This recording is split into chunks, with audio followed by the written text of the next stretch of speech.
এই জন্য আমি ডবল এজেন্ট হয়ে আমেরিকা ও রাশিয়া দুই দেশের সাথেই কাজ শুরু করি। এবং তখন সে ডোমিনিকাকে বলে, তুমি রাশিয়ায় গিয়ে আমার কথা বলে দাও, এতে তোমার অনেক লাভ হবে আর আমার কাজটাও বিফল হবে না। তুমি আমার দায়িত্ব নিয়ে নিও এবং দুই দেশের হয়ে কাজ চালিয়ে যাও।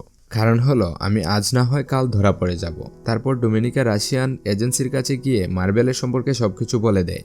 আর এখানে ডোমিনিকা ইউয়ানকে মার্বেল বানিয়ে দেয়। রাশিয়ার সরকার ইউএনের ঘর থেকে নেসের হাতের ছাপওয়ালা গ্লাসটি পেয়ে যায়, ফলে ইউয়ান পুরোপুরিভাবে ফেঁসে যায়। আসল কথাটি হলো ডোমিনিকা ইউএনকে ফাঁসানোর জন্যই নেসের হাতের ছাপওয়ালা গ্লাস বুড়া বেসে যাওয়ার আগে ইউএনের ঘরে রেখে গিয়েছিল।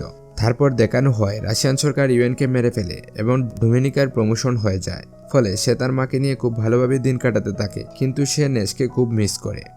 আর একদিন তার ফোনে অপরিচিত একটি নাম্বার থেকে কল আসে। আর সে যখন কলটি রিসিভ করে তখন উল্টো দিক থেকে কোনো কথা আসে না, বরং সে একটা পিয়ানোর আওয়াজ শুনতে পায়। তখন বুঝে যায় যে এটা নেস। আর এখানেই এই মুভিটির গল্প শেষ হয়ে যায়। এই কাহিনীটি আপনাদের কাছে কেমন লেগেছে আশা করি তা কমেন্টে জানাবেন। ধন্যবাদ সবাইকে।